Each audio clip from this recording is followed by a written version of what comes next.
김종대 전 의원 전화로 긴급하게 연결을 해보도록 하겠습니다. 의원님 안녕하십니까? 네, 안녕하세요. 네, 간밤에 저희가 잠깐 연결을 했었고 날이 바뀌었습니다. 날이 바뀌어서 12월 4일 아침이 됐는데 자, 의원님들 많이 피곤하시죠? 아유, 뭐 국회 갔다가 방송하다가 예. 지금 막 이제 겨우 눈 붙이려던 아, 참이었습니다. 예, 아유, 예, 고생 많으셨고요. 저희가 짧게 예, 간밤에 있었던 그 새벽 사이에 있었던 이 윤석열 대통령의 계엄 선언과 지금 계엄 해제까지 이어진 이 상황, 이 음. 총체적으로 보신다면 어떻게 좀 평가를 해야 될까요? 예, 저는 윤석열 대통령의 어떤 그 친위 쿠데타 미수 사건이라고 어, 진단합니다. 예, 예, 일단 계엄을 선포하는 데까지는 성공했죠. 음, 그나마도 법적인 하자가 뭐 엄청나게 많은, 네, 말 그대로 충분히 그 어떤 법률 효력 자체가 의문시 됩니다만은 음, 그럼에도 불구하고 계엄사를 구성하고 포고령을 선포하는 데까지 나갔어요. 네, 근데 그때부터 이상 현상이 발생한 게 네, 우선 내부에서 통제가 안 되는 상황이 발생했습니다. 오, 서울경찰청장하고 네, 경찰청장이 국회에서 대처하는 데 있어 가지고 전혀 다른 어떤 그 음, 지침이 내려가 가지고 경찰 내부에서부터 이제 혼선을 겪기 시작했고, 네, 그래서 처음에 담을 넘어가다 나중에 문으로 들어갔죠. 맞아요, 예, 그랬었죠. 우원식 국회의장마저도 못 들어갈 뻔했었는데, 예, 이제 음, 나중에 이제 순차적으로 들어갔고, 네, 그 다음에 군 쪽에서도 전혀 준비 안 된 계엄이다 보니 네, 박안수 육군총장이 계엄사령관으로 임명되고 이제 특전사 공수부대가 네, 국회로 출동했지 않습니까? 그렇습니다. 예, 그런데도 목적과 임무가 음, 분명치 않았어요. 이래 보니까 음, 현장에서 이제 거센 반발에 직면하니까 네, 당황해하는 기색이 역력했어요. 음, 일단 목적은 체포를 하러 온 것 같았습니다. 우원식 그러게요. 국회의장, 아, 이재명 대표, 더불어민주당 대표, 예, 한동훈 대표, 음, 이렇게 해가지고 말 그대로 훈련받은 참수작전 부대거든요. 아, 국회를 참수하려고 했다. 국회를 참수하려고 했다.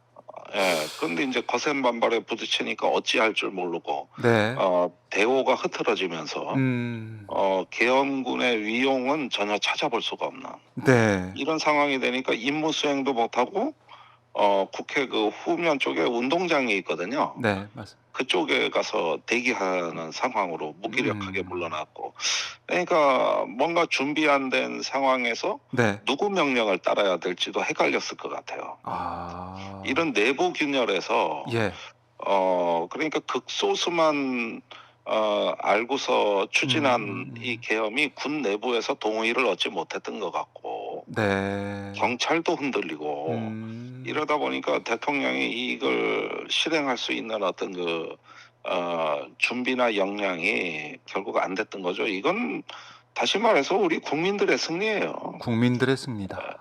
예, 이런 어떤 위험한 와중에도 국회의원들이 신속하게 국회로 결집하고 네, 계엄군에 맞서서 그러니까요. 이 국회를 사수해냈다 하는 네, 그것에 이제 군에서도 물러난 거거든요. 이렇게 보면 이건 국회의 승리고 네, 국민의 이 높은 민주주의 의식이 음, 결국은 쿠데타를 좌절시킨 것이라고 저는 봅니다. 국민의 승리다. 이 친위 쿠데타 미수 사건이다. 이렇게 정리를 해 주셨는데, 네. 자, 뭐 일단 윤 대통령이 왜 이런 결정을 내렸고 지금 결론적으로는 이렇게 미수에 그치게 되는 이 일까지 벌리게 됐을까? 의원님은 이건 좀 어떻게 분석하고 계십니까? 미스터리죠. 미스터리다. 어, 아, 이게 정상적인 머리라면은 네, 불가능한 일인 게, 음, 이 계엄은 비상계엄이란 건 전시사변 이에 준하는 국가 비상사태거든요. 네, 그러니까 그 우선은 계엄을 선포해서 국민 기본권을 제한하고, 음, 그 다음에 저기 데프콘 3가 원래는 선포됩니다. 이게 음, 이제 우리 국내는 충무 3종 사태라고 하는 전쟁 그 위기 단계가 선포가 되는데, 네, 그 충무 3종 사태가 되면 전시작전권이 미군한테 넘어가요. 그런데 이제 그 전에 계엄을 미리 선포해 놓는 거거든요. 네.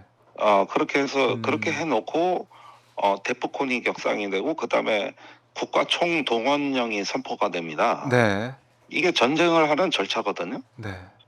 그런데 이제 그걸 전군의 비상경계 강화 준비 태세를 내리고, 그러니까 군의 우선 비상사태를 발령하고 네. 그다음에 계엄을 선포했다. 이렇게 되면은 일단 북한을 비롯한 주변국이 보기에는 이건 전쟁 준비 단계거든요. 그러니까 얼마나 아찔한 그렇죠. 얘기입니까 이게. 예, 북한의 동향도 봐야 되고 우리가. 그렇죠. 야. 없는 안보 위기가 생긴 거기 때문에 이런 걸 외환해제라고 하는 겁니다. 외환해제. 그러니까 이제 극소수만 알고 이 국무위원들이나 군의 동의 없이 일단은 계엄을 선포한 건 내란의 의미가 있고, 그다음에 자칫하면 안보 위기를 초래할 뻔했다. 요거는 외환해제에 해당되는 거거든요. 그러니까 내후 외환이죠. 네.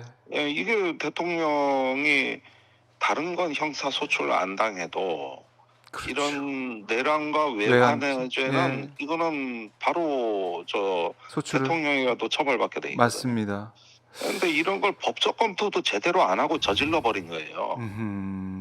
예, 그러니까 이거는 일종의 어떤 얼마나 급했으면 뭐 그런 생각도 들고. 그런 면에서는 예. 도저히 정상인의 머리라면 상상조차 할 수 없는 일이기 때문에 지금이라도 법적 조치를 가해야 됩니다. 법적 조치를 가해야 된다. 자, 뭐 조국혁신단도 그렇고 민주당도 그렇고 자진 사퇴하라. 또 이제 탄핵을 준비하겠다. 이렇게 얘기를 하고 있습니다. 의원님도 동의하십니까? 아니 탄핵 준비보다도 긴급하게 이제 검찰이 이거 영장을 발부받아가지고 네.